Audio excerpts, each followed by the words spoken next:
right. That report sets the tone for tonight's discussion. Let's introduce our guests.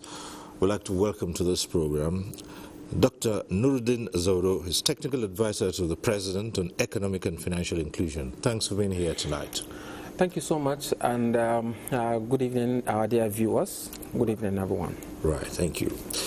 Also here tonight is Dr. Haruna Yahya, MNI, FCA, the President of the Institute of Chartered Accountants of Nigeria, ICANN.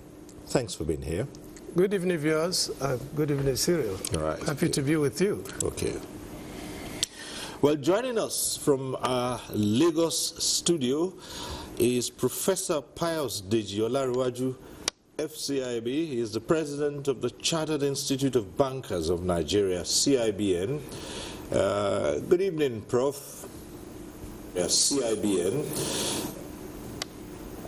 And also with us from our Lagos network studio is Mr. Emmanuel Lennox. He's the CEO, WAU Africa. Thanks for joining us tonight.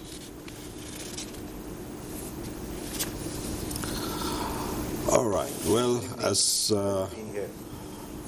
you are aware, at some point in time the program goes interactive. It means you can join in the conversation in the studio, but when it's that time, we'll remind you of the process and the procedure. For now, let's begin to look at the issues at stake.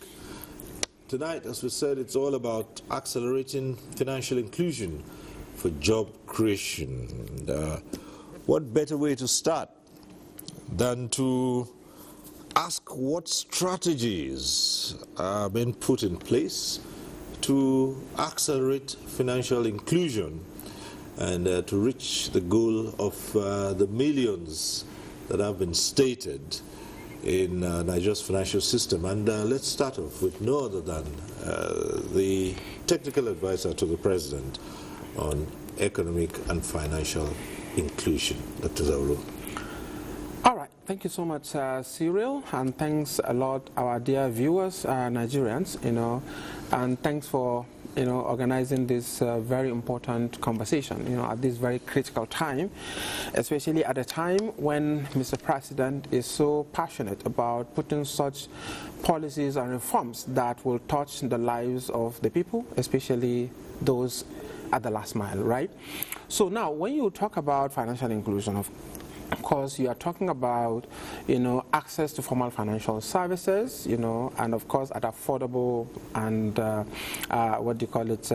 reasonable rate, such that it will not really be in a way that it will affect the users of those financial services.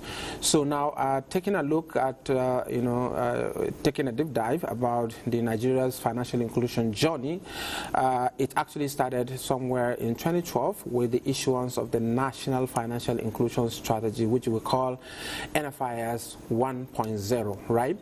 The NFIS 1.0 was actually an offshoot of the Nigeria's participation, led by the central bank governor at that time that represented the president, Goodluck Jonathan, in Mexico, to join other countries to sign what we call Maya Declaration.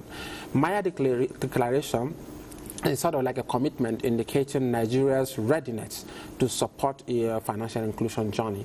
So upon resumption back in the country, the central bank now issued the National Financial Inclusion Strategy with a target of achieving 80% inclusion by the year 2020. Of course, on the flip side, exclusion of 80%, then 20% now for the exclusion rate, right?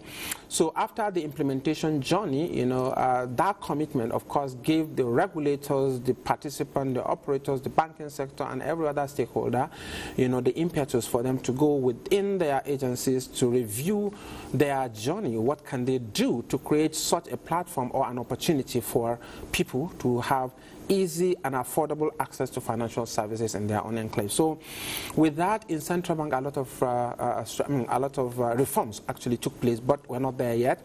So midway, a revised version, a midterm review took place actually somewhere around 2018. That led to issuance of version 2, which is NFIS 02, with the same target, of course, of the achieving 80% by the year 2020 at that time. So, but what is so different? The initial strategy was basically leveraging on the channels of the distribution as well as the targeted audience. How can they be reached, so that they can be onboarded into the formal financial system? Of course, infrastructure is very critical. Identity system, of course, is entry point, for you to get into that.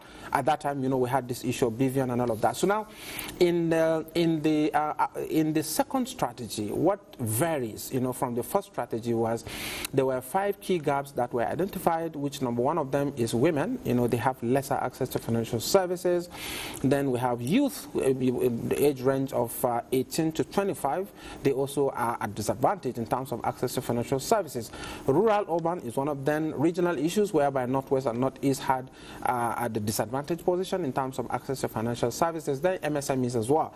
So after that strategy also, after the revised strategy also, the bank along with other stakeholders intensify effort to the extent that revised strategies were also issued in order to achieve the target. But in 2020 again, version NFIS 03 was issued also by the Central Bank of Nigeria. At that time, the target was increased actually from 80% to 95% by the year 2024. At that time, the Central Bank Governor Emefiele then issued the target.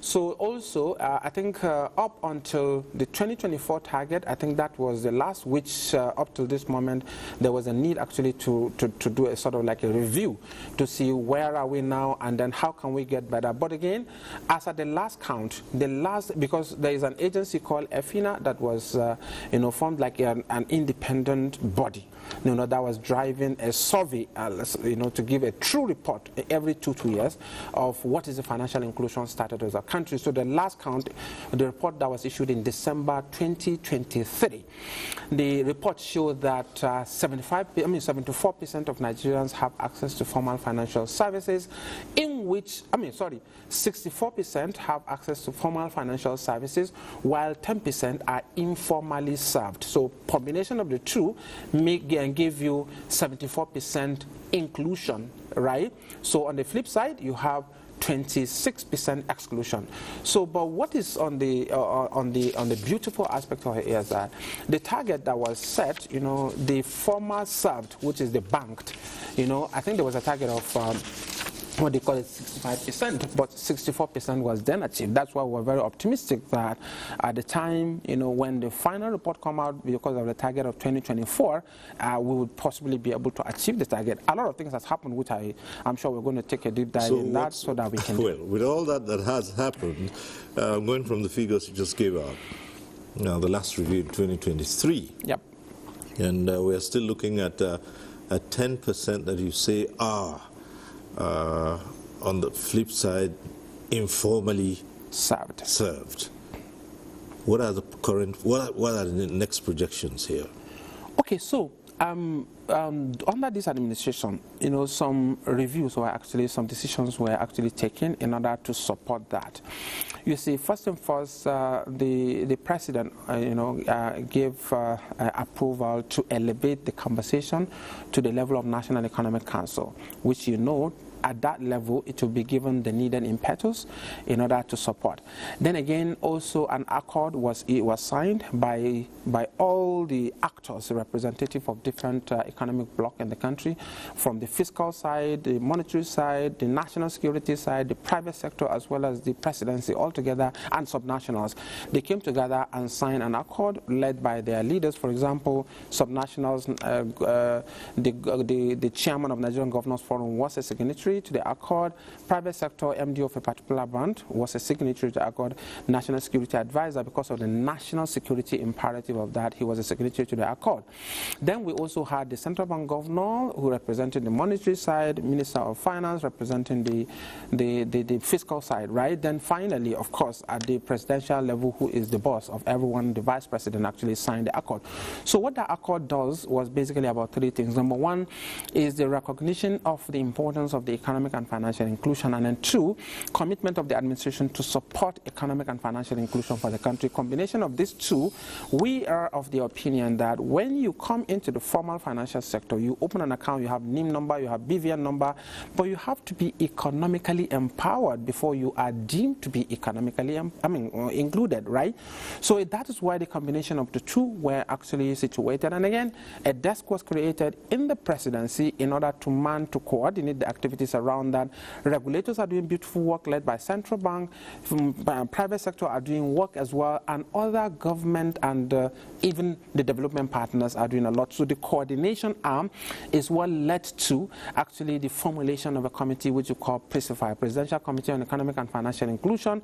A desk was created in the presidency, which by his grace we are also, manning the affairs of that desk in order to do what we can do in order to support this administration. Mr. President was very intentional. He did mention in his 8-point agenda, we have inclusivity as one of the 8-point agenda, We also have access to capital. All this, in addition to the fact that all the other 8 items, they all speak to inclusion in order to ensure that no one is left behind. So I think this is the first time we've had it best. Mr. President is so strategic, is so intentional to ensure that no Nigerian is left behind. Thank you. All right. Thank you. We'll return to some of those issues you raised later on. But let's hear from the president of ICANN, this matter of inclusivity, financial inclusion, and we've heard the figures being rolled out now. But if you contact the populace, the first thing you hear is, yes, there are figures out there, but now let's leave the figures and deal with the real humans who are behind the figures. When you look at Nigerians who are or who may not have access to financial services. Thank you very much. The presidential advisor rolled out the figures, but as you are aware, yes, financial inclusion has come to stay, but it is more than just opening bank accounts or having access to digital financial services. It requires some element of financial literacy. Without literacy, people may not even appreciate what the financial inclusion is all about. And for financial inclusion to be effective, the challenges need to be addressed. And some of these challenges are limited access to financial institutions. We know that a lot of unbanked individuals are in rural areas where banking services are not available. Yes, people will say, oh, with digital financial services, you don't need mortars and bricks of having bank, just your handset, yes. But still there's challenges because of these connectivities, rural areas far away from where these internet services are available. The next challenge is high costs, because people believe that we are trying to address low-income earners. So for them to enjoy these services, the fees that they will pay, they will rather say, oh, no, I don't have money to pay these charges. So they will rather opt out of the financial inclusion if these challenges are not addressed. And then the most important is lack of financial literacy, because if people don't know even what is in need, they may not be able to use it. Take, for instance, we have these Ponzi financial services that go into defraud people. So that trust deficit will only be breached through financial literacy. And that's why our institute come in handy. Because I remember it all started when there's last year, workshop was organized by Kaduna State government, and all the service providers, the agents, banks, all they are showcasing their services. And when I was to make my presentation, I said, all this will not work if people don't understand what it is. So we need to go back to the grassroots and ensure that people understand the basic financial languages, so that they will be able to appreciate even what they are talking about. And what are these languages that they need to know? Something like budgeting, record keeping, savings, investment, and so on like that. If people don't understand this, they will not even appreciate what you're asking them to do. And that's why you have a lot of people open account, this government palliative. They say, okay, until you have account. People will open an account for that purpose. And the moment they withdraw it, they leave the account dormant because they don't understand the need to keep it up. And that can only be achieved through financial literacy. And that's why we are at the vanguard of this financial inclusion to provide the financial literacy services that we are best suited to do. Thank you so much. Well, let's go over to our Lagos studio and talk to the president of the Chartered Institute of Bankers of Nigeria, CIBN. And Professor Olarewaju, the terms underbanked and outside the banking system, and these are things you hear every day. I'd like you to start by giving us an idea of the level of the citizens who are captured under the banking system right now.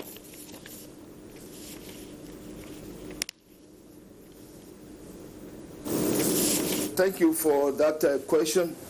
The truth of the matter is that with the data readily available by FINA, it makes it abundantly clear to us that as at now, those people being captured under the financial inclusion today is about 74 people of the population of Nigeria presently, while 26 are still excluded.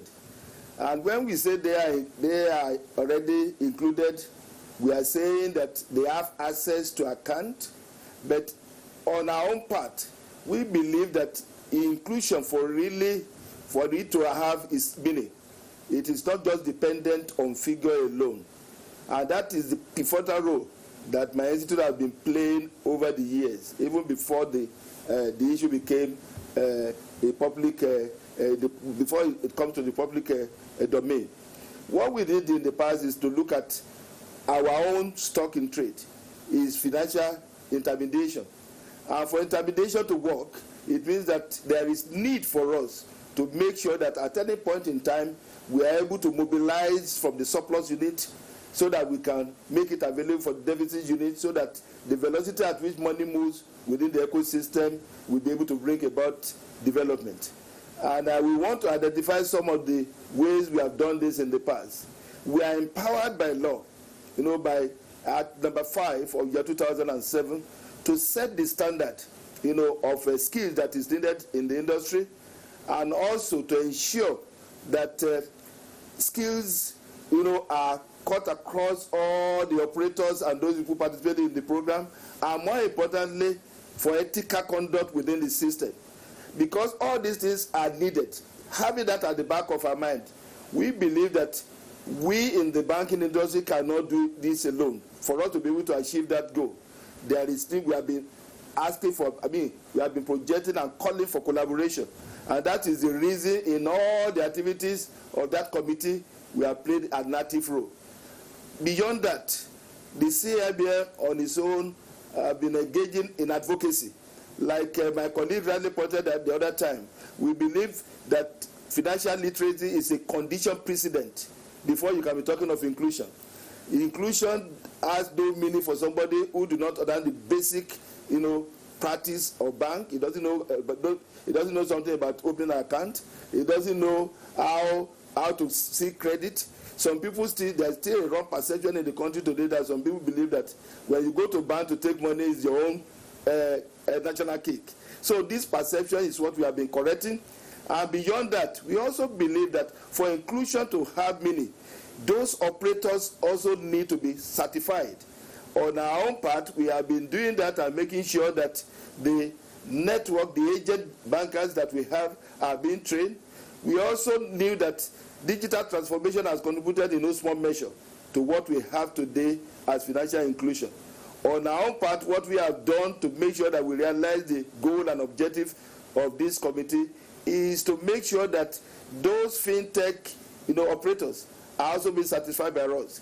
These are some of the things we believe that when it is sustained, the so-called excluded 24% can also be included. Not just being included in terms of numbers, but being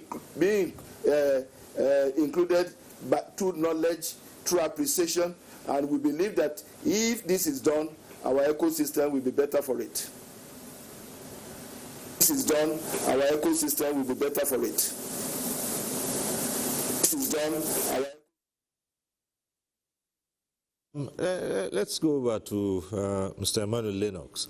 One thing that has recorded, at least in the comments of the last two speakers, has been the matter of financial literacy. And it's all pointing to the fact that not much can be achieved without raising the financial literacy amongst the intended beneficiaries. Now, how to go about it first, and just rate how much you think the general population, as the underserved, are aware of banking procedures and all of that, because that's where you start from, to begin to know how to raise the literacy level.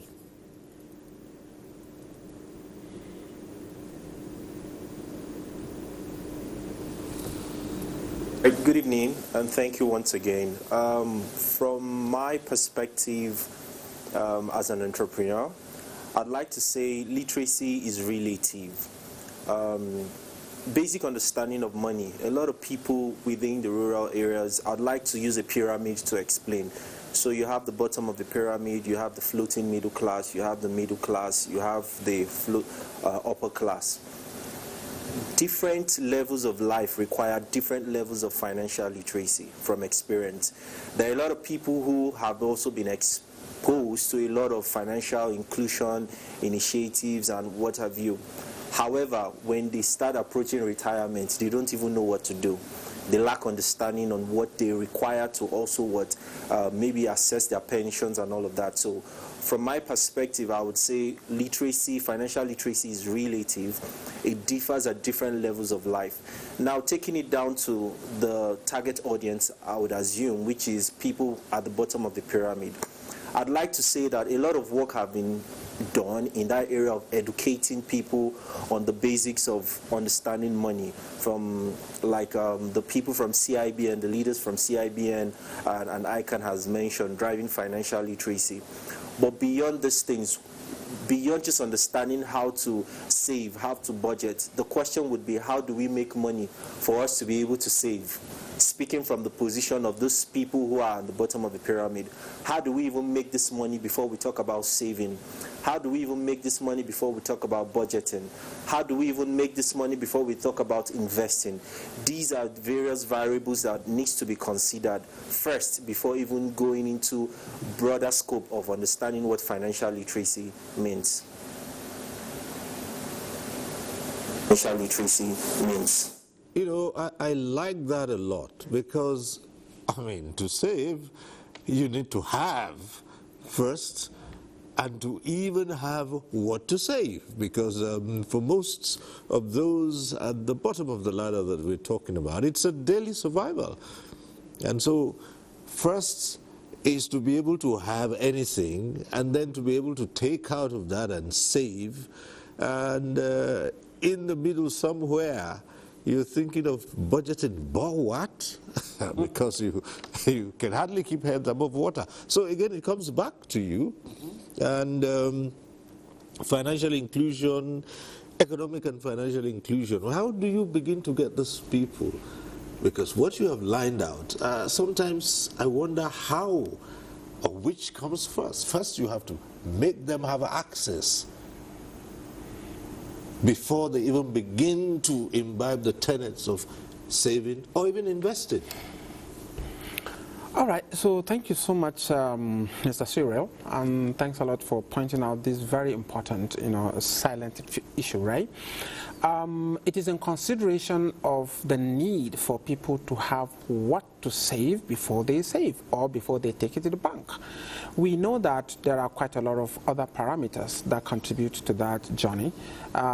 President did mention on the need for literacy. I think that is the entry point. That's the foundation, because people need to understand what's all literacy all about, right?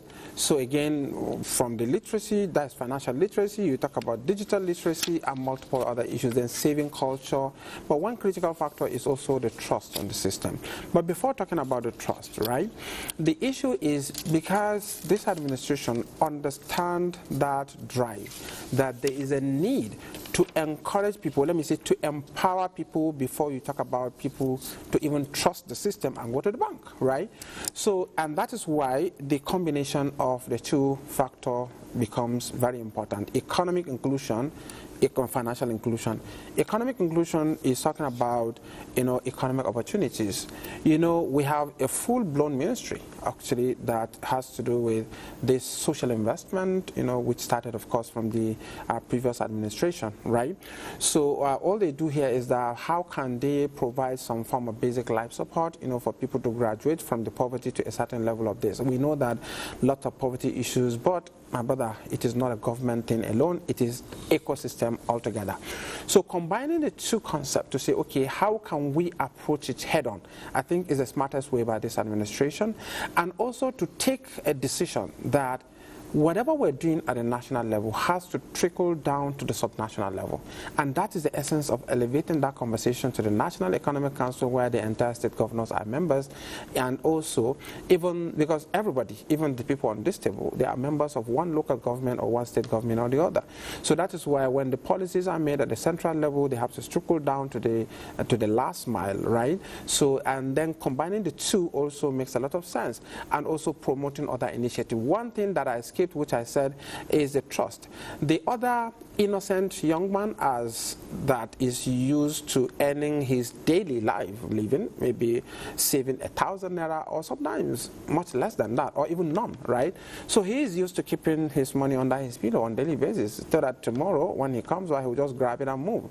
So now for you to convince that person to go into the banking sector and store that money, there has to be high level of trust in the ecosystem. Exactly. That is why also, as part of the financial inclusion journey, a lot of initiatives, a lot of effort are also being churned out for restoration of trust on the ecosystem, which is part of what we are also working on the financial literacy drive.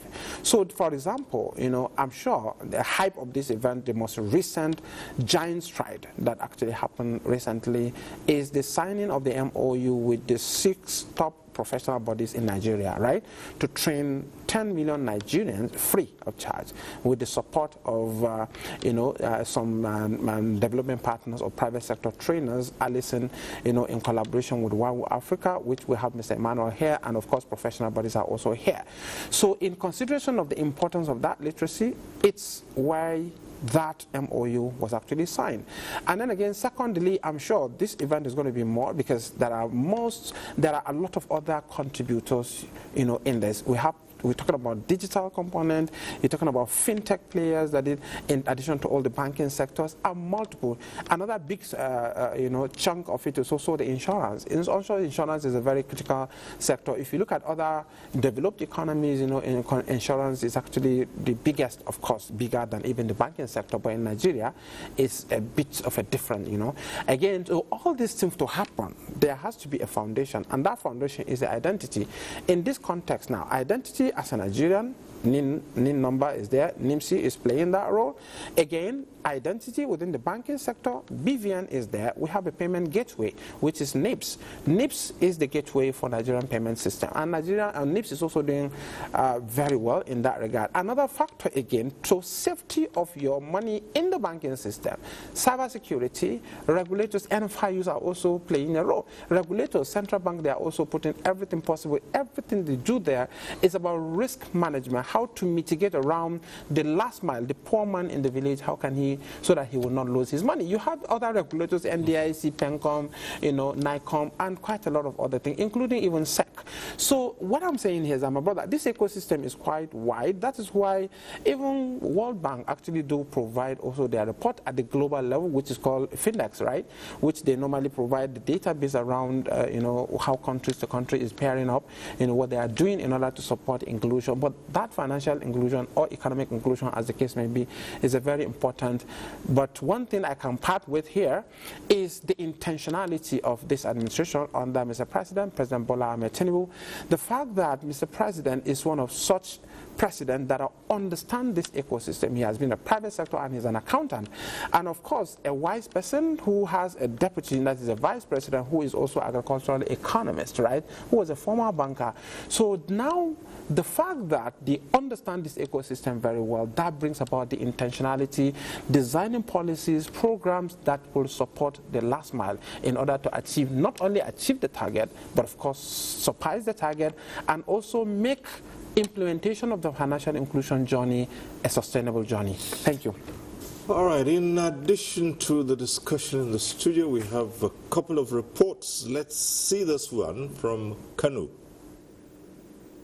Here in Kano, digital payments and point-of-sale services are helping petty traders attract more customers and run their businesses with ease.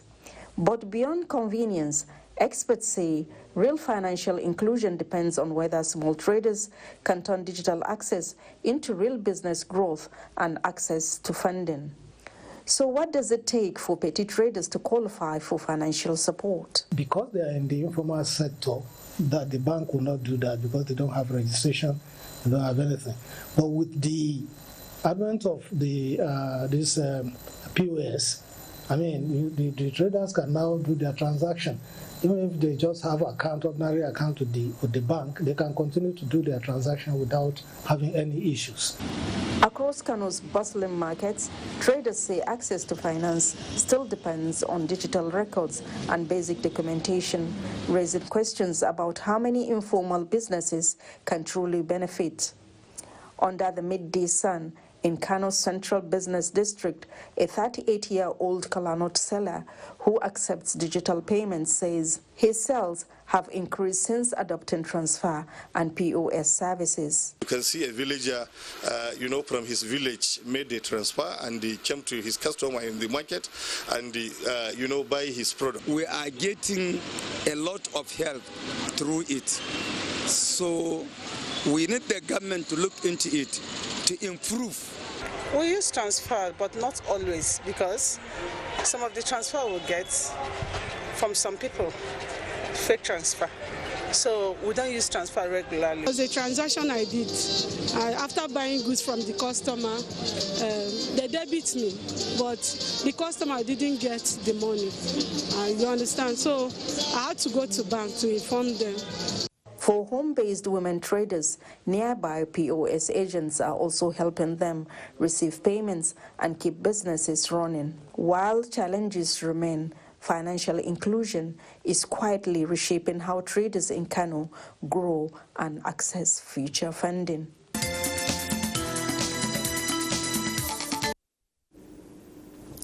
All right, we're back here in the studio, and a number of issues have been raised.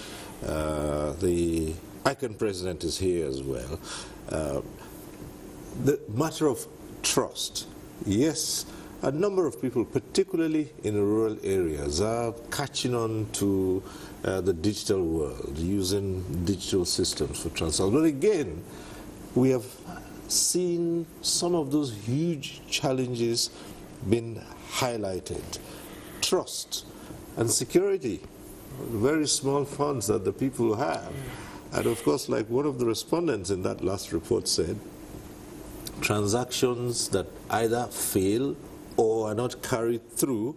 And of course, when you're done, we'll be putting some of these issues to the CIBN as well, and how to bring the rural folks and those at the bottom there to trust the system, where when you have issues such as failed transactions, the process is so cumbersome. Sometimes you wait for 2 weeks. A bank tells you, oh, it will be resolved in 7 working days, and things like that. Let's hear it.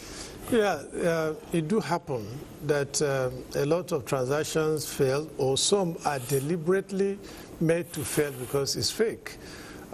We've seen a lot of examples. People will go to car dealers, they'll show them alert and take away the vehicle, and the alert never hit their bank account. So all this still come back to this literacy we're talking about. The financial literacy has some levels. At individual level is different from that of MSMEs. For individual, just like we've seen now, people should be able to understand how to operate this equipment, because if you see alerts, there are certain features that you see that make it either original or genuine or fake. But if you don't know, somebody can use his phone, create alert, sent to you, which is not from bank. Or somebody call you that is calling from XYZ bank, your PIN, your ATM has issues and so on like that. It's all boiled down to literacy. If you know your basis of transaction, you will not succumb to this kind of Ponzi activities. For MSMEs, the major area that they require in financial literacy is formalizing their transactions, because they are still informal. That's why they are called informal. To formalize it requires some basic record keeping, which they will be able to take to bank, because if any bank wants to give loan, they will look at the basic records. Do you have your financial statement? Do you have cash flow? Do you have all this? These are what the MSMEs will do under this new dispensation to understand how to keep basic record. For individuals, we are not going to bother them with financial jargon, budgeting, PRL, and all that is no. But the basic way of operating this equipment and knowing the features that will be tested to know that it is genuine or not. And also for bankers to ensure that whatever originates from the banks have some security code that individuals will be able to understand that this is genuine and this is not. If not, a lot of Ponzi's are there that are defrauding people, which is eroding the trust. And that's why the clip showed that there is trust deficit in financial system, and that's why a lot of artisans, if we may call them that now, don't believe in going to bank.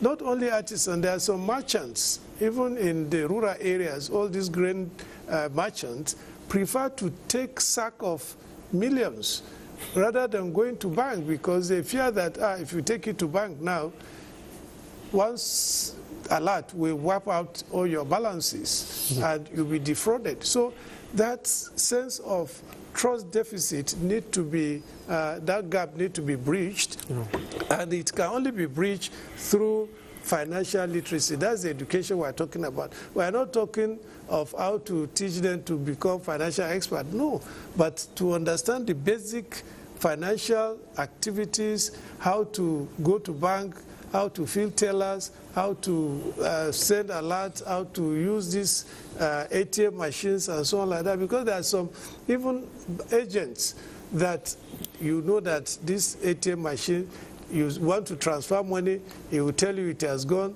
show you fake alert, and it never went. You come back for your credit, they start telling you the story. So if an informed individual, financial literate citizens is an economically empowered citizen. And a financial empowered citizen builds a stronger nation.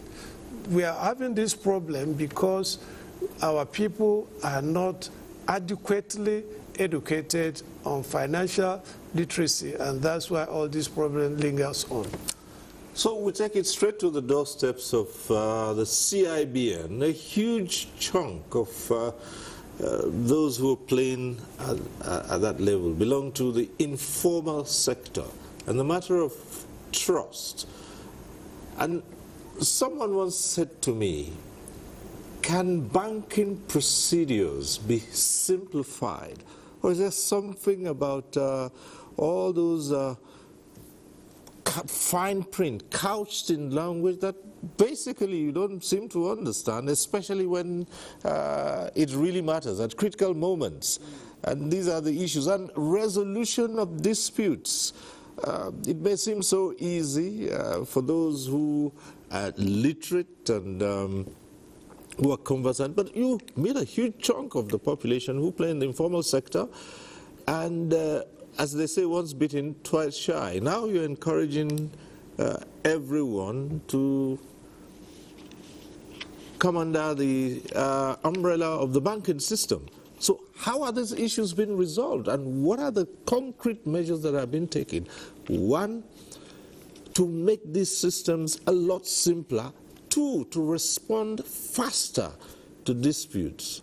Because if I have challenges with all of this and I have to wait 7 working days, 14 working days for the little money that I'm taking to the bank, perhaps the second time I'll think twice and put it under my pillow.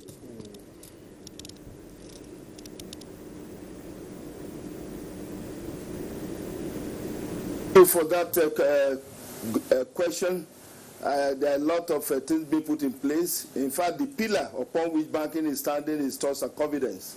And we don't joke with this at all. I did mention the other time that for us to be able to have a very robust system that all of us will be proud of, we all have a role to play. I did mention, and I want to reiterate once again, that the issue of literacy is very key, because some of those things that are happening by way of infraction, as a result of carelessness by some of the customers. But nevertheless, the regulators too, they are now playing a very active role in such a way that when any infraction is detected and it's not the fault of the customer, immediately, the regulator, the CBN, will act accordingly and do the needful. I believe for any law, any policy to be able to stand the test of time, the place of sanction is very critical, and I think we are seeing that now. On those issues that we can reconcile, we have so many. That's why I said we keep on enlightening people that apart from running to court or doing this, there are mechanisms, there are structures in place that you can go to and be able to resolve some of those things, and it becomes win-win, because we don't want to lose our customer. We want our customer to continue to be with us. We have, for example, a unit in our institutes that deals with issue of customer to customer, customer to banks, and everything. And we have resolved, a number of cases that would have ended in court and, for so many years. So those opportunities are there. And beyond that, the issue of training and advocacy, it has been a thing we have been doing from time to time to create the awareness, to let people know that these are the opportunities we have.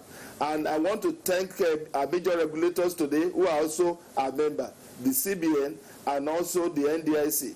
We cast a retrospective glance to what happened when Heritage was liquidated. You will realize that to build the confidence of the low-income savers, immediately NDIC paid their money. In the past, that will take a very long time. And the moment your money is locked in a liquidated bank and you are not getting it, definitely you find it difficult to go back. So these are some of the measures that is being taken now. The proactive nature of some of our regulators is helping matter.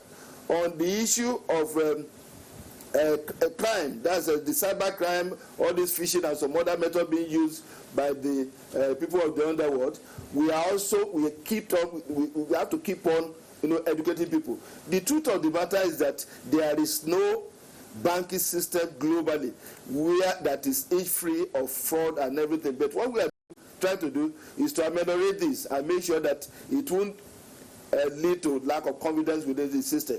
I believe with the cooperation, with this cooperation coming from the government, with the regulators playing their part, and we continue to do exactly what the Act says we should do by setting the standards, of skills and knowledge within the system and ethical conduct within the system, I believe all of us work together, we'll be able to sanitize the system to a level that all of us will be proud of our system. Thank you. Well, let's speak to the entrepreneur in our midst here, the CEO of WOW Africa. And sometimes when we hold discussions such as these, it's always good to be able to point at a segment that have benefited from, at least to some extent, from these initiatives. And so coming from the private sector, give us a feel of what goes on there and how responses have been towards this initiative.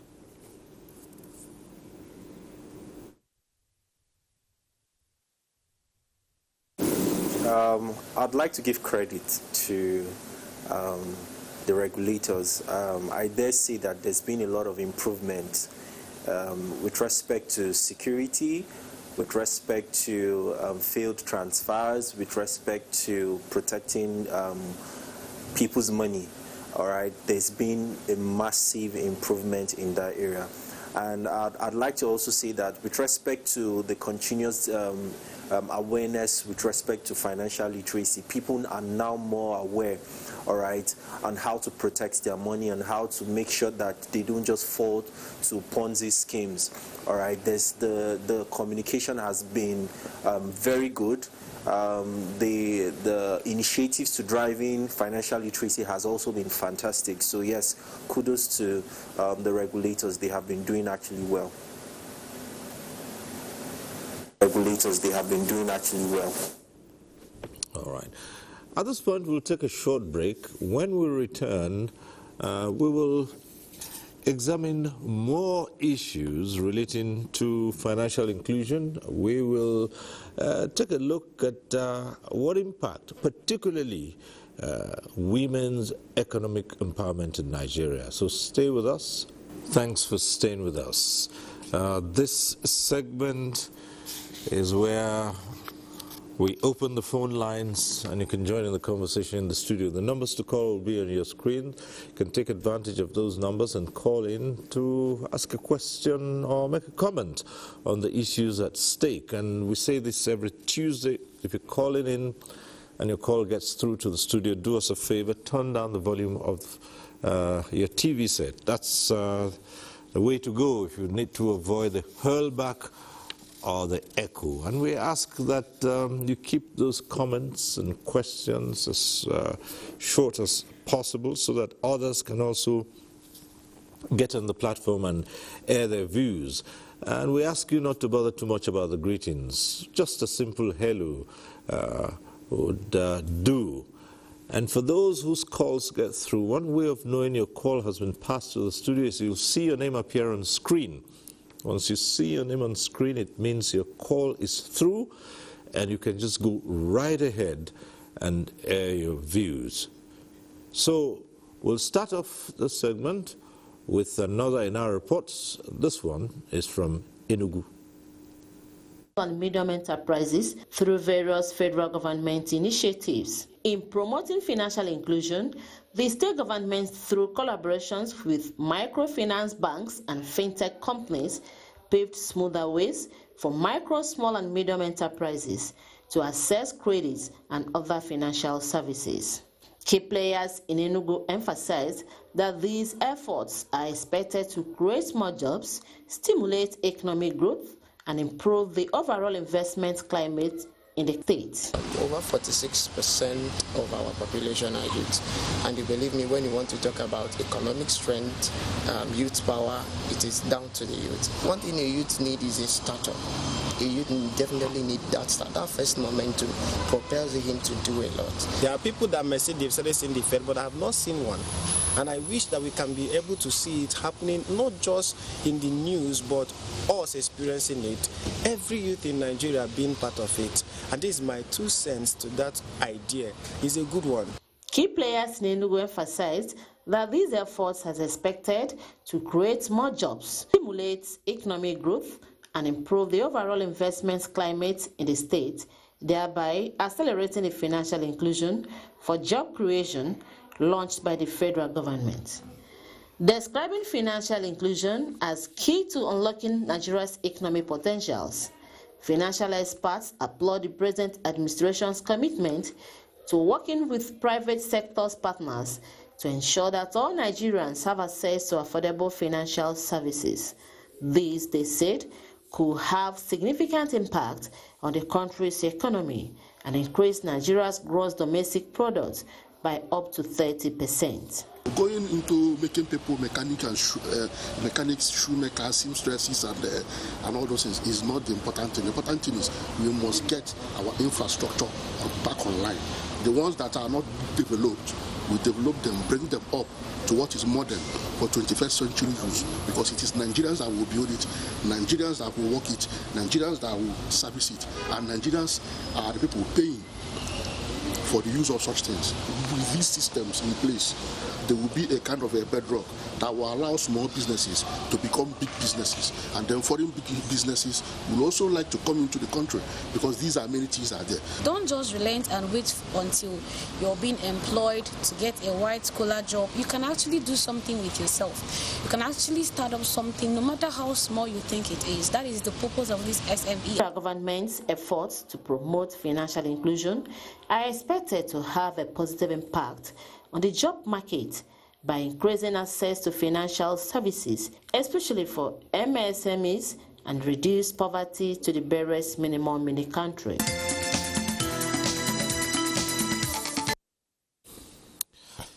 All right, we're back in the studio. Some 6 collaborators, I believe, including professional bodies. Some 10 million citizens, the target to train them. Dr. Zawolo, tell us about this, the procedure, how? All right, thank you so much, Cyril, and thanks a lot our viewers at home. Just last week, the federal government, of course, led by the Vice President, Senator Kashim Shettima GCON, actually signed a memorandum of understanding with 6 top professional bodies in Nigeria. Of course, starting with the Institute of Chartered Accountants of Nigeria, Chartered Institute of Bankers of Nigeria, Chartered Institute of Stockbrokers of Nigeria, Institute of Credit Risk Management Institute, then National Institute of Credit Administration, NICA, as well as Nigerian or National Institute of Innovation and Entrepreneurship. These 6 professional bodies, we signed MOU in consideration, of course, of the importance of financial literacy. The whole discussion today, actually, you've heard the importance of financial literacy and the need for people to understand what the basic financial services, for them to be able to do the needful in that regard. So this was actually anchored on the basis of a support that we've gotten from some of the, development partners or one of the private sector top trainers called Allison, to provide, a platform to train 10 million Nigerians free of charge at no cost as a support to Nigeria's to the federal government drives. And that actually came in through also, our collaborator, which is WAU Africa. You have Mr. Emmanuel, that is also on the call, in collaboration with one of our flagship initiatives, which is called She's Included Movement. So the whole thing was actually revolves around these professional bodies, the fact that they are credible institutions, this is their area, they are top-notch in that regard, and there are lots of integrity, transparency and experience in that regard. So in doing that, under Mr. President Bola Ahmed Tinubu, whatever government is doing, so you're not only, you should be, but you should also be seen to be doing the right thing. That's why, you have seen that, a couple of times, of course, when, Mr. President can make a certain, decision, but when Nigerians outcry, turn to something else, then Mr. President is the president for the people. He will turn around ground to say, hey, Nigerians, I am with you. So in doing that, that's why whatever we're doing, we have to make it transparent to ensure that these professional bodies that are known to be credible with capacity and everything, that is the essence of coming together. They are the people that understand this ecosystem, right? Apart from the curriculum-based, school system, primary school, 6334 education system, which has, of course, been known to everyone, but also we need some level of professional because we want to enhance some sort of skill set. And the Allison is actually one of the top trainers in the world that we all know. So this training, when it is conducted, any Nigerian that had opportunity, of course, to benefit from it is going to be having something that is globally recognized. So you can also, as part of the drive actually to job creation, right? So you can be in Nigeria and, of course, have access to, job elsewhere. So but we're talking about, apart from being chartered this, chartered that, or degree in this, masters and PhDs in this, but we also need basic skills set that is required. And those are the basic things that you require to do certain services, because these are where we have the more numbers, isn't it? And Nigeria, we are also blessed with a vast population, more than 200 million people, most of which, I think about 70%, if I'm not mistaken, are youth, right? So, and that's why we're also prioritizing on women and youth, on the concept that, of course, you're empowering women, you're empowering the entire nation. And, of course, youth is also another block. So I've told you earlier on, when I was given a narrative around financial inclusion journey, 5 key gaps that were previously identified, amongst which we have youth and women. So that's why we are also prioritizing.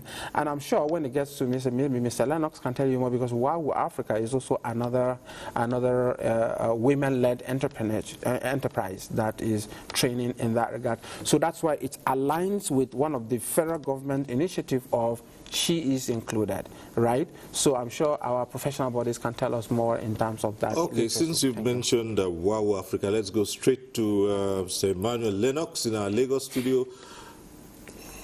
Tell us about this training. Who accesses it? How does it go? And the procedure. I'm sure many of those who have heard about this, it would be the first thing on their minds. How do I get on board?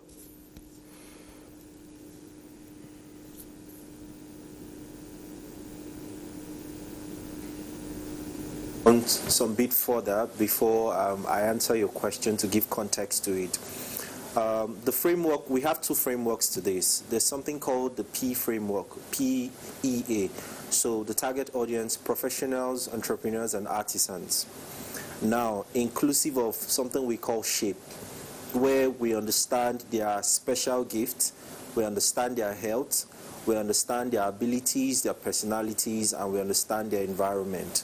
All right, so based on these 2 frameworks, we're able to understand what specifically is required for each individual participant to be a part of the program. Here, the target audience is 10 million, and this 10 million spans across every sector, from the creative sector to the professional sector to the artisan sector to literally every sector, even to the health sector. So there is actually a course for every professional, for every entrepreneur, and for every artisan. How do they have access to this thing? All they need to do is visit the links that is going to be made available after we have deliberately, the collaborators have finalized the framework to which we want to implement and how we want to roll out. All they need to do is visit the link and begin to take the trainings at their own pace.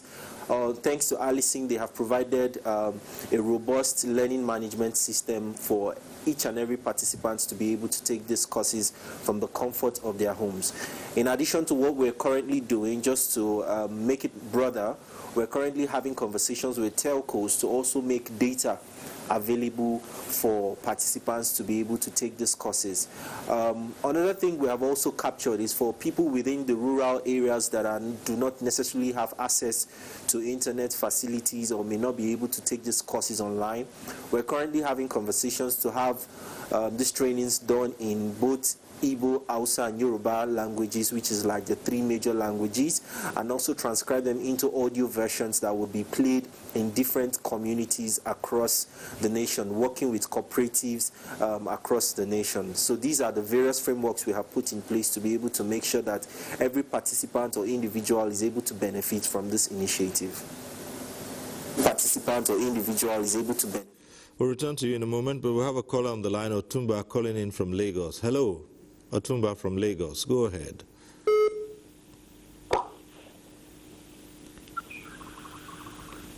Otumba calling in from Lagos. Hello. Yeah, hello, go ahead. Good evening, yes. Hello? Go ahead, Otumba. Yeah, good evening. Good evening. Yes, good evening, sir. Yeah, what I just I want to think that there is great improvement in the bank of Nigeria. For the past, we have experienced improvement from online banking to internet banking, so on and so forth. So my question: how can these things, and improved without being criticized or being attacked by politicians? Thank you. Oh dear. I'm afraid it was extremely difficult to get. The only thing we could pick out of that was that there's been improvement. If you're still on the line, could you repeat the question? Because there's a lot of static on the line, makes it very difficult to hear you. All right, well, we've lost that call. We hope Otumba would try to call in, because I'm not sure that we got the question clearly. But back here in Abuja, the ICANN president is here as one of the professional bodies that are collaborating on this. Let's hear from you. Thank you very much, Cyril. Well, as you are aware, chartered accountants are not just preparers of financial statements. We are educators, advisors, and custodians of financial integrity. So our role in this whole arrangement is to ensure that the underserved, unbanked, and informal SMEs are well educated to the level that they will be able to imbibe this financial inclusion for the benefit of their businesses and for the benefit of their community. Take, for instance, a lot of our SMEs don't have, that's why they are called informal. Some of them are not even registered with CAC. They just open a corner and start transacting and so on like that.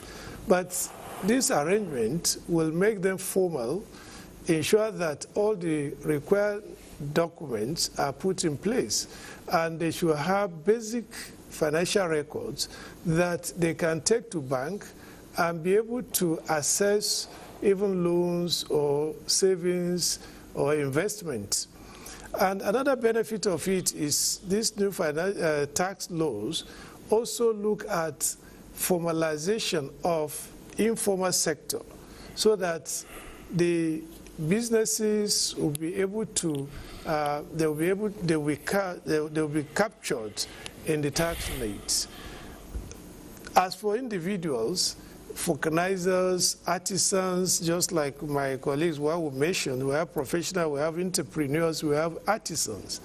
What artisans need is not, like we said earlier, the financial jargon, but it needs basic understanding of these financial products that the banks are offering.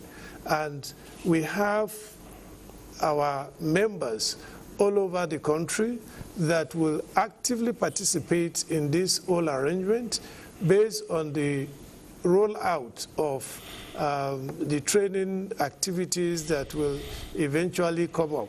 So as an institute, our members are now sensitized and prepared to participate actively in this whole program. And that's why we signed this MOU, so that we'll be able to contribute our quota to the national development and for the achievement of $1 trillion economic target of this administration. Okay, so from the point of view of ICANN, again, let's take the PEA, the P framework. Let's take it to the bankers again, professionals, the entrepreneurs, and the artisans. Prof.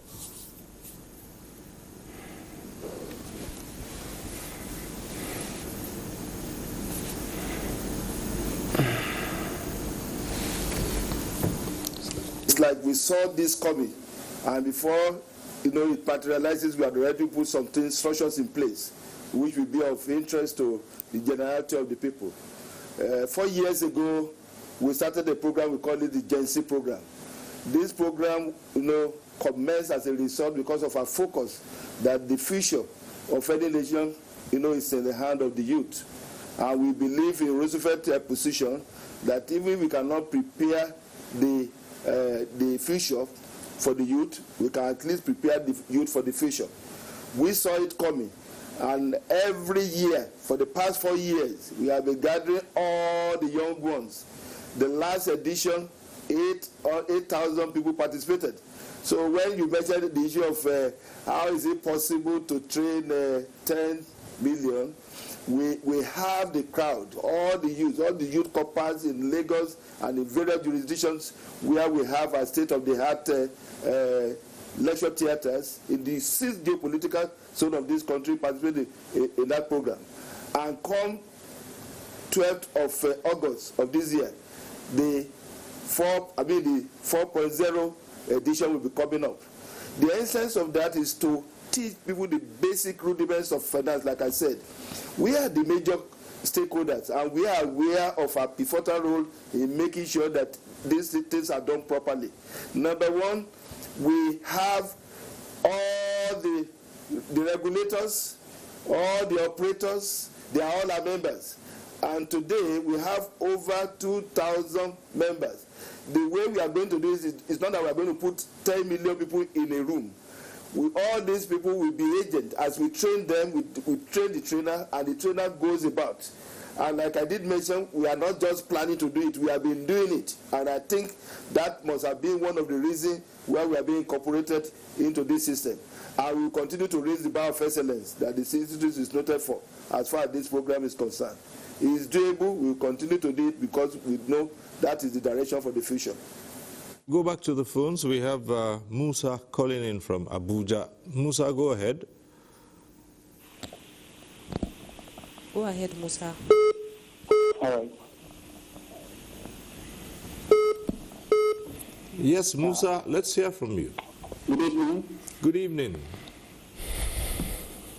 I just want to thank you for this particular programs and also appreciate for this particular opportunity. But I have one question. I don't know what kind of data do you use for some of us not access to various channels to be able to get involved in sort of kinds of activity. So as far as Nigeria is concerned, we have diverse people that are prepared. As I am now, I have registered a company of which capital is one of my big problem, the startup, and I also have business. So what to have access kind of opportunity? Thank you. Sorry, Musa, just before you go, can you just state that again a little? Let's get it so it will be very clear. If you're still on the line, Musa.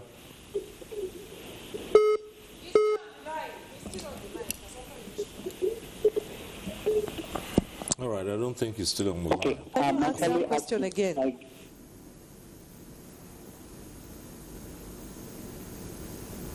Yes, Musa, go on. Okay, I actually asked you that this is an opportunity for some of us Nigerians that are prepared to get into a business. I have a business that the capital is my major problem. That's part of. Okay, that's an opportunity for me to get involved. How will I have access to this opportunity that is put out now? Fantastic. Thank you.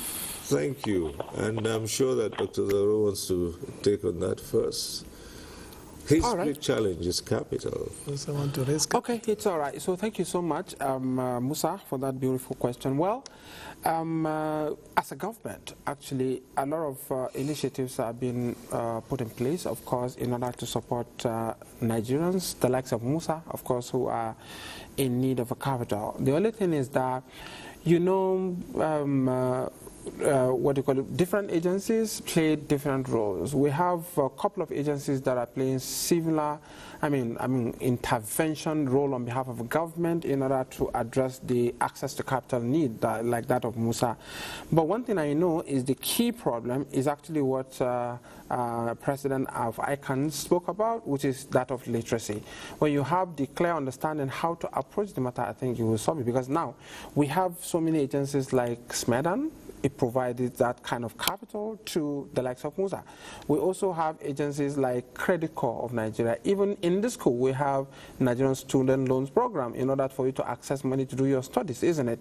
We also have Bank of Industry for medium, small enterprises. Also, they do provide this kind of service. In the past, we know that the central bank has played a very important role in terms of coming from form of intervention to support. But the current drive of the CBN is, first of all, let's address our internal issues, let's get our stability, let's restore the inflation, and of course forex matter to achieve the naira stability. So, but again, this is also the same role that is being rolled out by so many organizations, the likes of agriculture. You have Bank of Agriculture, and they are providing this kind of support and capital, out there. In addition to also the private sector, because one of the key understanding or initiative that we are working on is to also get to open the window where there would be collaboration between the public and private sector in order to address, this need. You remember that Nigeria is such a country that is blessed with lots of population, and we have quite a lot of MSMEs also operating in the country. So I know for sure, for me, what Musa is saying is genuine, is real, but also there's a need for you to do what is called follow the money, for you to understand what are the opportunities to do. And the main foundation of that for you to do it is to follow what ICANN president and CIBM president is emphasizing on literacy, literacy, literacy. That's why this training is very critical for you, out of which you can find your way around it. Thank you. Again, we will ask Emmanuel Lennox to expatiate on the matter of women, particularly in the rural areas.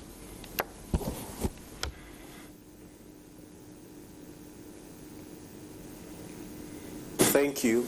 So for women in the rural areas, we have been able to come up with a structure to be able to cater for them. What works is creating cooperatives and training them within these cooperatives. We've seen over time from experience, having done this for the last 4 to 5 years, we've seen that training these women independently or individually is not really sustainable. When you have cooperatives and they are all responsible for each other, it is more scalable, it is more sustainable within that framework. So we're currently having conversations with community leaders to create more cooperatives to be able to collaboratively train them. And also in the area of empowering them, one thing we have also found out is that empowering individuals individually is always not very scalable and sustainable. Hence, within this cooperative structure, we are able to see that these women grow together. Let me cite a typical example. Rather than giving 10 women 10 sewing machines, we would rather create a cooperative where you have 5 or 6 sewing machines, and you have these women resume there together to make dresses, or you have them resume together to do whatever it is that they do, or any trade as it were that they want to go into, or maybe you want to even give them loans, you make each and every one of them responsible. It still boils down to also the training materials that would also be, trainings rather, beyond the materials that would also be given to these women in capacity building and what have you. All of these things, like I had earlier mentioned, it's structures that are being put in place for the implementation of the 10 million youth and women we look to train across, expanding our current ecosystem with what we currently have. All right, let's move a little bit to the matter of sustainability and the world today. Okay. We have a caller on the line, Kayode, calling in from Niger. Hello, Kayode, go ahead.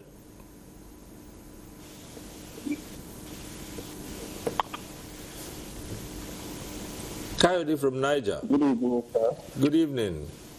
Good evening, sir. Good evening, go ahead. Good evening. Yes. Yes, what's happening is we are not hearing the conversation very well. So we are listening to the program, but we are not listening, we are not hearing it very well. That is what my complaint for now. So I didn't know the main topic of what is happening. So I really want to know. Sorry, let me get this clearly. You're not hearing the conversation in the studio here? So that is it. Hello, Coyote. I didn't quite get you. Yes, I didn't know the topic of the person that the person that does say something now.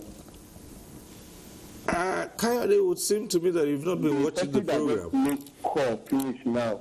You are not hearing me very well. So we really don't understand what he said. Oh, okay. For those who are calling in, yes, the calls have not been very clear. I do admit that, and so you can't really get to hear. We've been straining to hear at least what one or two of them have had to say. But I thought you called in as well. The calls that are coming through, we can't really do much about that. It's the connection problems that we've had. That I thought you called in because you probably had a question of your own, or you had a contribution to make to the issues at stake, which is talking about accelerating financial inclusion for job creation. So if you do have another angle you want to look at, then I would encourage you to call back again. But now to the matter of sustainability. And the world today, it's all about what is climate resilient and environmentally sustainable.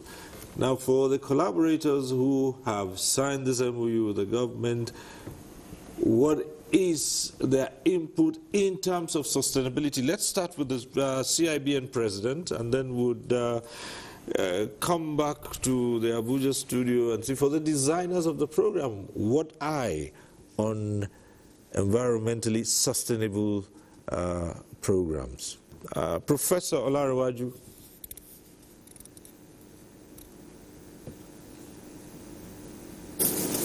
I think, like I did mention before, sustainability for us is very key. And we know that financial inclusion is an enabler of sustainability. And when you look at it, it has helped greatly, even in other jurisdictions. You know, it has helped greatly, you know, in making sure that the United Nations sustainable development goals are achieved. And we believe that whichever environmental happens to be one of them. All these are being incorporated in the course of our, you know, passing the knowledge across to people that will participate in this program.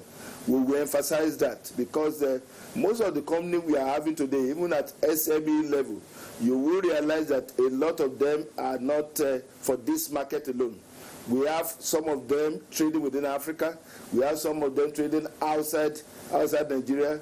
In terms of finances, financial provision has gone beyond Nigerian ecosystem. Some of them are, applied or getting funds from abroad.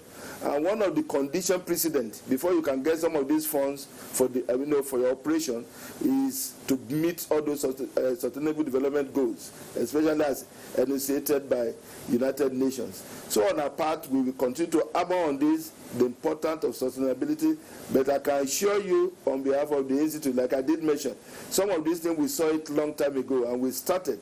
So it's an opportunity for us to be able to work with others, like I did mention.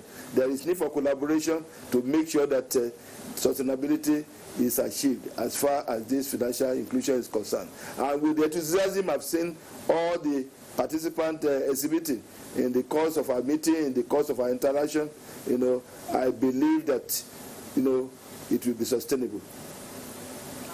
So let's back here in the Abuja studio. That's also a matter for most projects or initiatives that are introduced. And Nigerian administrations generally over the years have not been short of ideas and plans and initiatives, but they start off and somewhere along the line, we're not talking about fine-tuning now to address challenges as they go on, a complete collapse and a reversal of policies.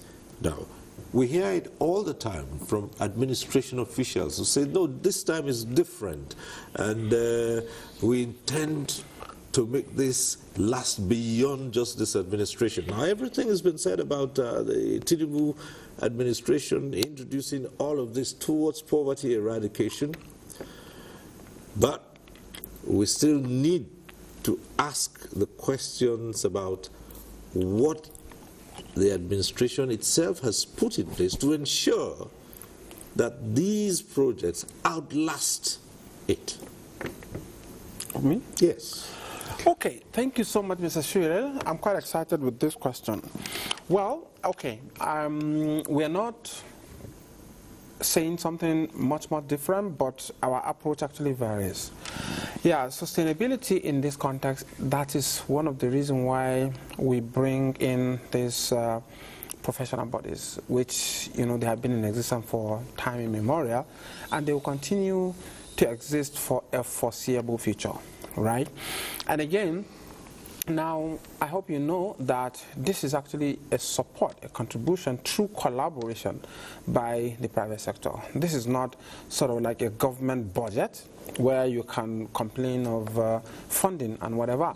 So this is a contribution from the private sector to say, hey, this is what we can do. So we plan to have sort of like a interagency collaboration, the implementation committee comprising both the professional bodies themselves, even other groups like private sector, to ensure that other well-meaning Nigerians can actually come in and contribute in this journey so that we can be able to train more and more. Are you willing to take in more collaborators? Of course, yes. A collaboration in the context of the roles you can play. Now, I've just mentioned one entity that come in to say, hey, we want to support by providing a platform. At least Mr. Lennox has explained further, right? So within the implementation cycle, we're going to have more well-meaning Nigerians. There are so many Nigerians, even in the recent time, that are promised trillions of naira, to support, something that has to do with scholarships, something that has to do with trainings and all of that. So federal government is saying, come, let's partner with everyone so that we can do it. And remember, it's not going to be under the like manned by the federal government or its agent, as the case may be. These are credible institutions that right? So by me saying ICANN, CIBN, and quite a number, and a lot of other professional bodies are also keen into. So federal government, as a driver, is just putting a platform for Nigerian people to come together and make things work. And that's exactly what we're doing. So from the entrepreneurship perspective, Mrs. Elon had mentioned it to you that we're also even, I'm sure there's even another catalyst to that, because there would be sort of like a faculty members where a lot of trading activities will take place to take advantage of even AFCFTA, to export things. So many, this will crystallize a lot of conversation. And from the professional body's perspective, we're not planning to say this is something that would be driven by only government. No. we will come together, we'll bring all the terms of engagement, the definition, the structure of how this thing is going to be implemented. So anybody that is ready to contribute into this is actually welcome and is not giving it into the pocket of the federal government, no, but contributing to the professional bodies who are credible. They have their own ethical code, which I am sure, because of this program, they cannot be able to go outside it. So that is a more sustainable way for us to continue. And even after the administration, of course, the journey continues. Do you understand? So that's actually what we are working on to ensure sustainability of the implementation of this. And again, the aftermath of the training, somebody is trained, he can be exposed globally to get job locally and internationally. So within that, automatically he becomes a kind of like an ambassador to this kind of cause. He might actually be the one that will make money also to contribute into this space, right? So we're trying to create a faculty of, skilled Nigerians, to lift them out of poverty and of course go into the future. So I doubt if there is a better sustainability than someone making profit and continue to believe in this drive under the leadership. Of course, ours is to provide a platform, enabling environment for this to happen. Policy. That's exactly what we just did. And, okay, the policy rules on, and that's to ensure that there are no somersaults. It's a word that's been very common in Nigeria. But it's a private sector-driven stuff. It's not a government funded. Yes, it is a private sector support. But the government provides the policies, and if the government wakes up tomorrow and say, look, our focus has changed. Anyway, let our maybe guide us on the next stage to do that. Thank you very much.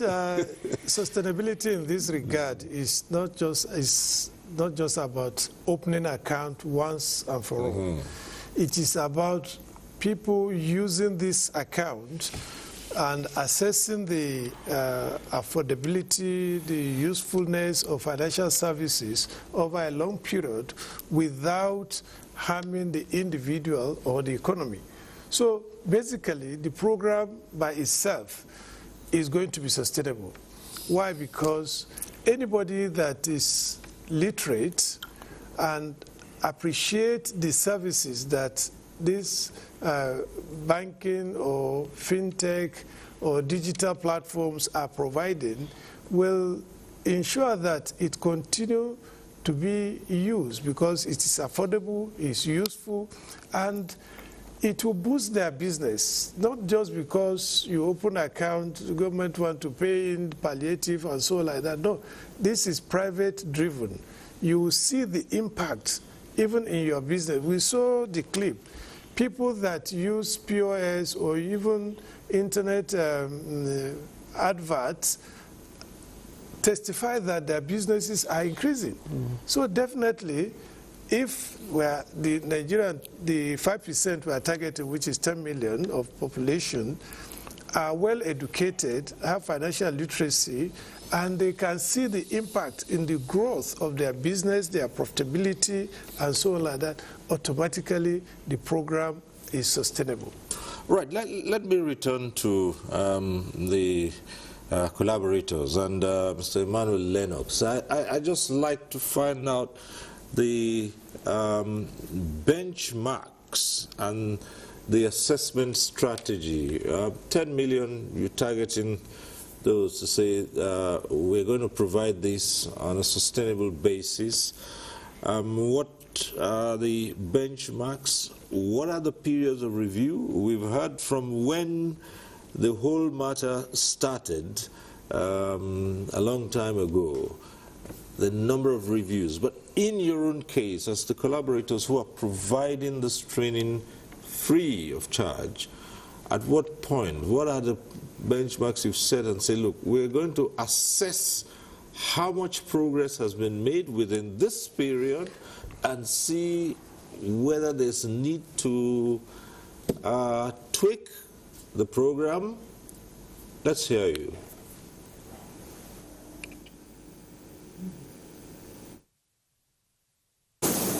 Like I had earlier mentioned, there are two frameworks to this. We had spoken about the P framework. This comes in where the SHAPE framework, this is where the SHAPE framework comes in. After training is being done, there's also a psychometric analysis that is being carried out by these participants. Let me also mention that the certification that is given to these participants are CPD accredited by the UK government and internationally recognized, like Dr. Zaro had earlier mentioned. In addition to what we're also doing, we're not just training these people. There is a transition base. We're going to also be launching, fortunately this Saturday, a marketplace for specifically traders, people within the fashion, people within the beauty, people within the art space. Starting with that, already existing is an ecosystem for professionals already on the WAWO Africa platform.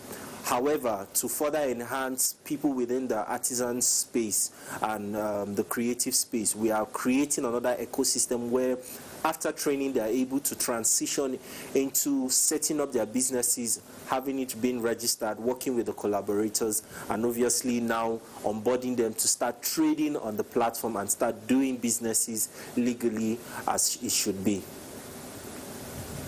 Okay.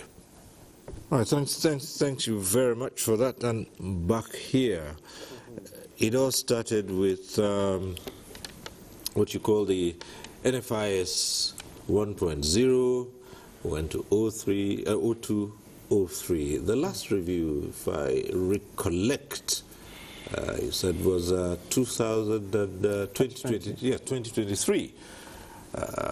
We're into 2026. What next? Okay, thank you so much. So the report is what I did mention, because we have a body called EFINA, Enhancing Financial Inclusion and Advancement. They normally carry out, a survey, every 2 years to give a status report of Nigeria. So like I said, 2023, December, the report was out. So currently the report is also ongoing. I'm sure within the year, the report will also come out. That also take a stock of what's there and what is there, then what are the challenges, then how can we make it better. So basically, EFINA provides reliable data actually for Nigerians and of course for policymakers to also make certain policy decisions in support of economic inclusion and financial inclusion, of course, for the country.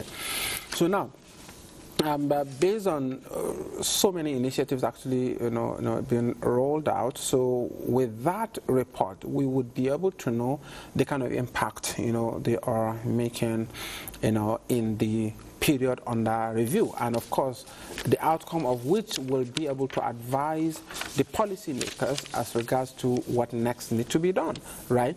But just for you to know, to strengthen, there's quite a lot of initiatives that have been turned out. The recent one also, I heard CI Brem president talked about very beautiful initiative by the central bank, especially to strengthen the consumer trust in order to restore confidence in the financial ecosystem in order for people to come into the space. I've also mentioned issues around the initiatives. I've also mentioned the likes of one of the flagship initiatives which we do, that is called She's Included initiative. That in itself is a window, is a movement, is a national movement, catalytic movement to encourage all the actors to support women. In that initiative, we've been able to come up with partnership across the board in order to support Nigerian women, and also to bring it before the decision makers and policy makers. Just about last week, I'm sure you saw the World Bank initiative on partnership with the Ministry of Women Affairs, that is called Nigeria for Women, right? Which also they have also launched another version of it. So what we're trying to say here is, so many initiatives coming up, both public sector, private sector, but now that the government has signed accord encouraging, public and private sectors to collaborate, also the private sector and private sector to collaborate, public and public sector also to collaborate, right? We are saying, Mr. President said, we cannot do it alone. We need support. We need collaboration. Both locally and internationally, we've been speaking to a couple of stakeholders. Personally, I've been to different parts of the world, talking to different stakeholders, including the need for coming into the country, of course, as an investment, drive, to support, to deepen our economy. There's one target, and that target is to achieve $1 trillion economy by the year 2030. And government cannot do it alone. It's part of the collaboration with the private sector. And in the whole world, I can bet you, there's no country that you can point out that has succeeded by government alone. It's a private sector that drives the economy. The whole, China, Middle East, the boys of the world, and all of that have done something that makes sense. Is actually the private sector. So if you are now looking at the credible, people that will drive this inclusion, the literacy, apart from, because if you say if you say what do you call it, maybe primary school, secondary school, they are all, which is under the government, the standardized education system. But we are talking about skill sets. We're talking about professional bodies to come together in order to enhance Nigerians' literacy, so that with the literate people can be able to do that magic we are looking for Nigeria's drive to achieve the $1 trillion economy. So I think that is the angle I'm taking it from, and I have to give a very big kudos to Mr. President for his intentionality to set this role. Just beyond this particular issue of accelerating financial inclusion for job creation, and your position as technical advisor to the President on economic and financial inclusion draws attention to something you had mentioned over and over again: interagency collaboration. And this is key for the matter of infrastructure, especially when it comes to driving the MSMEs, who rely heavily on infrastructure that is at best epileptic, even now as we speak. So what's the level of agency collaboration, discussion, to understand that all these initiatives for the MSMEs to have access to, to be financially included, to have, to be able to come up with bankable projects that we can go to the bankers, for them to run and sustain their businesses, which depend on power. Now you see where I'm going. Yeah. Okay, so in terms of infrastructure, well, energy is very critical, in every space of what we do. But when you're talking about the delivery of financial services, I think the game changer is the technology, right? And if it is the technology, therefore, one of the basic infrastructure also is connectivity, in order to take that services to the last mile, to the villages, to the nooks and crannies, to the trenches of the country. So within the technology space, I think there has been also dramatic change, a lot of conversation, especially from NCC and the telcos, to see how we can enhance connectivity. Minister of Innovation and Digital Economy has been championed quite a lot. I can mention some few examples. Project 774, which is on the run, and then again, NIDA, National Information Technology Development Agency, which is a regulator in that. So it has been driving dramatic changes, policy initiatives, as well as not only policy, also driving that engagement to achieve that, because all the people that have reported, the report you gave actually, it's all basically around leveraging fintech, actually, which is technology based, to deliver this financial service. Because now let me make a statement. In 2015, actually, what we call geospatial mapping was conducted by the Central Bank of Nigeria. It was it was discovered that at that time 239 local governments were with no single access point to financial services. So out of these 239 local governments that don't have access, the question here is, the banking is a business. So that because the banks have to make money for them to maintain branches across the country. Am I right? So now in terms of regulatory role of the central bank and other regulators, can they just say, okay, without even making money, go and set up your branches in those villages? I think the answer could be no. You would rather use moral suasion to encourage them to go into those nooks and crannies. So that is why one of the game changer actually was agent banking policy that was initiated by the central bank. It also did another game changer is also KYC, where multi-layered, without compromising the risk management, but also they provide reducing the complexity of having those access, is also geared towards enhancing this inclusion. Coming back to the infrastructure, under this administration, Mr. President has also set up a special committee that is to address the issue of DPI, digital public infrastructure, which brings about a handshake between the identity, payment systems, and data exchange in order to promote, these activities. And again, another thing I'm going to give you as an example is NCC, of course, recently spoke about, come up with some initiatives or called D2D and D2C. D2D, that is direct to device, as well as direct to sell. All these are initiatives towards even those villages, those areas where you don't have a good network, you can be able to connect and have basic access so that you can transact. Since Central Bank has given a policy of agent banking, and agent now they are in every village. I'm sure everybody knows that. But one thing that keeps becoming a challenge is the issue of network. So this becomes a game changer to support that to happen. So it's still coming back to technology, technology, technology. So a lot of things from the infrastructure perspective are being worked on in that regard. Then issue of whether it is, what do you call it, energy in terms of electricity, power and that one could also be looked from another perspective. Mine is actually economic inclusion and financial inclusion. Let me pause here, sir. Okay. Well, it's okay. I can understand that. But, well, your area is also dependent on all that. So since you talked about interagency collaboration, would like, the citizens would be happy to know that just as speaking with the telcos, there's also a lot going on with the gencos as well. Thank you so much. Yeah. Well, we are in the closing minutes of this program, and so we'll at this point take on the closing comments. We'll begin with the guests who are in our Lagos studio. Professor Pius Olariwaju of the Chartered Institute of Bankers of Nigeria, the CIBN president. As we round off, we'd like to hear your final contributions on this matter of financial inclusion, its benefits, and how encouraged you are by the response of your co-collaborators with this government, with this initiative. Prof.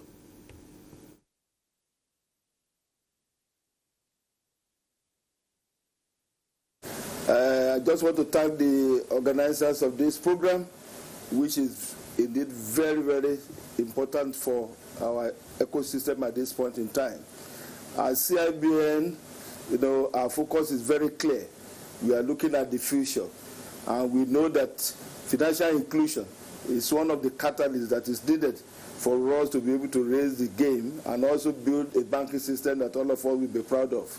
Because as far as we are concerned, we are the major stakeholder, and the assurance we are giving to all and sundry is that accelerating financial inclusion is a task that must be done, and we are in it. And with all these eminent institutes coming together and the intention of the federal government, I believe the future of financial inclusion is very bright in Nigeria. I see the percentage going up before the year runs out. Thank you for having me on this program.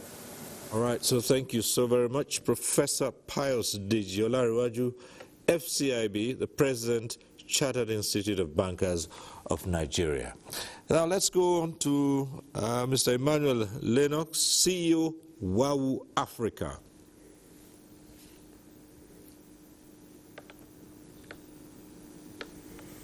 Right, would like to say, or I would like to say thank you to the organizers of the program, to our partners, our collaborators, and we're still calling more partners and collaborators to join us to executing these major initiative. It's not a small feat, but we have the capacity to be able to deliver. Our vision remains that before the end of this year, we're able to look back and say, yes, we've been able to train minimum 10 million of these people, building their capacity and also giving them a platform to be able to make money, whilst our collaborators continually drive inclusion by training them in the area of financial literacy. we also build their capacity and make sure that we also are able to work towards achieving the $1 trillion economy come 2030. Thank you. Emmanuel Lennox, CEO, WAWU Africa. We'll return to Abuja. Dr. Haruna Yahya, MNI, the president of ICANN. Thank you very much. In ICANN, we believe that financial literacy must begin early, continue consistently, and be reinforced professionally. Financial literacy is not the responsibility of government alone. It requires national coalition of regulators, professionals, educators, financial institutions, and civil society, so that together we can make our society better and make our people to grow their businesses and ensure that the 1 trillion economy that the federal government under the President Bola Ahmed Tinubu is achieved. And we believe that at ICANN, we have the capacity and capability and ability to ensure that we deliver on this mandate. Thank you. Well, and if you excuse the pardon, you'd say, ICANN can follow this through. Yes. If you can, I can. All right, thanks. All right. Well, the technical advisor gets to give the final word. Okay. So thank you so much, Nigerians, for being patient, of course, to follow us on this program till this hour. So I would like to sound a word of caution, to our dear Nigerians. You need to know that this platform is actually being provided by the government under His Excellency the President of the Federal Republic of Nigeria, being implemented in the office of the Vice President, right? So we have to give a very big thanks to Mr. President for providing a platform at first, for us to come and collaborate to do this initiative. Secondly, Nigerians also need to know that this initiative is free of charge, please. I am passing this a caution because some people can just go and start rolling out forms and start sending to people. Please, it's going to be free of charge. Next also is that we will discuss with the implementation team to come up with a platform for onboarding. This onboarding process, we did not plan to charge people, so that please don't be defrauded, please. So we will guide, we will make it public anyway, it's a public thing, so that people will register and then get trained, right?